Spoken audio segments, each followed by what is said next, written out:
YouTube community, Brian Wilson fans, random people on the internet. My name is Giggens, and we are here today to talk about this super shiny CD here, Brian Wilson, What I Really Want for Christmas, released in October of 2005.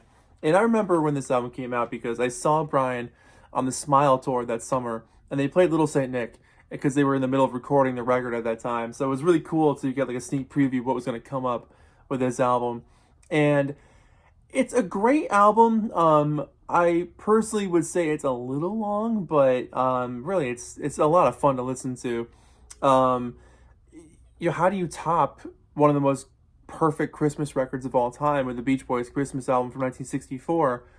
How do you do that again? Both Brian and Mike have done Christmas albums solo at this point, and what do you add to the story? What do you make different? How do you redo some of the songs from that first record? Both of those guys had those stories to tell. And with this one, it starts off with The Man with All the Toys. And it's a really cool updated version of this track. And you know what's great about this record is it came out in 2005, and Brian's band, he's always had a solid band, but the band was pretty new at this point with him, 5 or 6 years together. And their chemistry, their blend, they really had something special during these days. But this track in particular, the background vocals are fantastic. Brian sounds so stoked and eager to sing this one. Um, and the cool changes on this track give it a different life. There's a saxophone solo. The ending is nice with that Hark the Herald Angels Sing moment at the end. Kind of a surfy, even surfier Christmas song that it was to begin with. I really enjoy it. What I Really Want for Christmas comes up next, and it's a co-write with Bernie Taupin from, Elton John. Um, this song for me, I've always been a little hit or miss on. It's sort of a clunky song until it finds its way to the chorus. It's a little heavy on the bounciness in the verses, and not in a way that sort of keeps you singing along. It's kind of like you're like stepping and just waiting to awkwardly wade your way through to get to the chorus. Maybe I'm thinking too much into it, but the chorus is a good payoff and it is a memorable chorus. But I feel like you have to work for it to get to that point. um, I honestly, I would have titled the album on Christmas Day because I think that track is, in the spirit of kind of what Brian's feel is. I mean, this track in particular, What I Really Want for Christmas, is definitely a very Brian tune. He's an expert at that sort of stop beat rhythm kind of motion. It's just I feel like it's a bit much because once it does kick into a more steady beat, it's almost like, oh yeah, all right, now I'm feeling the song a little more. So that's just my opinion. God Rest Ye Merry Gentlemen. This works really well. It's kind of a pop song version of this track where it's got a little bit of that eeriness, but also that cheeriness. Great bass line. I love the percussion on this one as well. And Brian does hit some pretty classic Brian falsetto moments, which is fantastic. Oh Holy Night is nice. It takes its time. Calm instruments, very warm production on this one. We Wish You a Merry Christmas.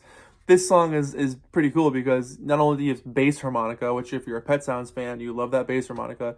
The flutes are really pretty. It's a pretty straightforward rendition until it all just kicks into this high gear rock and roll jam at the end. It's very cool. It takes on this like rock and roll surf kind of feel. Love that a lot. Hark the Herald Angels Sing comes up. Decent version. There's really not much to say about the next few songs because they just kind of do what they're meant to do. It's just Brian enjoying singing these songs, staying pretty faithful to the earlier renditions of them. So yeah, Hark the Herald Angels Sing, Came Upon a Midnight Clear, The First Noel. Those tracks definitely have they stay true to the original, and they're just pleasant to listen to. They don't really offer anything new per se, but they're just a really well performed series of songs. And then Christmassy is one, it's a co-write with Jimmy Webb, if you will. And this song's pretty cool too. I like the quick vocal wordplay on this one. The chord changes are classic Brian. This would have been a great album title as well. Christmassy, I think, would have been a cool album title. Then you get to cover Little Saint Nick, and it's very joyful and upbeat. Brian nails this new version of it, and you can tell he's having a good time with it. It's been a number of years since he's performed this song at this point, so it's nice to hear him do it. Deck the Halls, bouncy rhythm, I dig it. Auld Lang Syne. Very well sung, just expertly done. Those harmonies are great. His group at this time can sing anything.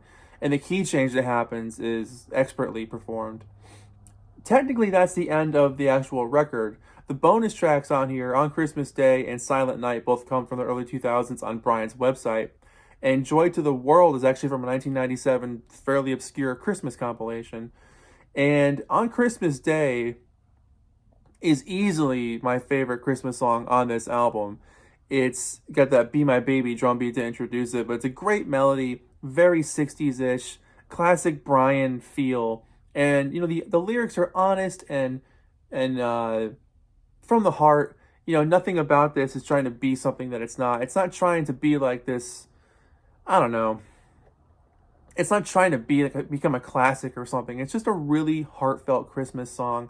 And those are the ones that I gravitate towards the most. The ones that just you wear your feelings on your sleeve, and some of Brian's best songs are like that. So On Christmas Day is easily the best song on the album for me, if you ask me. Joy to the World is really nice. It's a very calm version, like a gentle snowfall, really well performed. And then Silent Night is just Brian doing all the vocals, and it sounds fantastic. It's just wonderful. It's comfy. It's exactly what you'd want to hear from Brian. And the album ends with a little message from Brian just wishing everybody a happy Christmas, just like the original 64 album. And it's just a great ending to the record. So here's the back cover, which is nice. And on the inside, you actually get these. So for younger people watching, back in the day, you can text little codes and get personalized ringtones for your phone. I know that doesn't exist anymore, but I guess there's two in here. They're both the same, huh? Yeah, they felt generous and they gave two. So here's an old flip phone picture, which is pretty cool. And you spin the CD around so you get a picture of Brian on the ornament and everyone who played on it, a classic group at that time. But the shiny cover really is cool. Is it my favorite Christmas album? No. Do I enjoy it? Yeah, definitely. But personally, for me, I would probably take off 3 or 4 songs and make it a more concise 10 or 11 track album. I'd probably take off Hark the Herald Angels Sing, Midnight Clear, First Noel, and put the bonus tracks mixed into the rest of the album. I think that would have made for a I don't want to say a more interesting album, because like those songs that I just named are really well performed. They just don't grab my attention as much as the other ones do. They just sound like really well done versions of those tracks, which again, it's Brian Wilson. He can do whatever he wants and it's going to sound fantastic. But those last 3 songs, for being bonus tracks, are just as essential as anything on the record itself. So I'm glad they have a home on this album. And there's a lot to choose from. That's kind of the cool thing about it. So even if you don't like all the songs, you can kind of make your own mix and pick out your favorite songs and go from there. But yeah, for me, it's probably a 7 or 8 out of 10. There's a handful of tracks on here I definitely return to, including On Christmas Day, which I think is one of easily one of Brian's best Christmas songs. So there you go, probably a 7 or 8 out of 10. What are your thoughts on this now classic Brian Wilson album?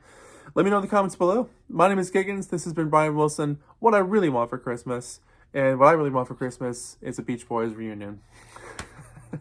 Are we going to get it? Will it be under the tree? I want it so bad. Okay.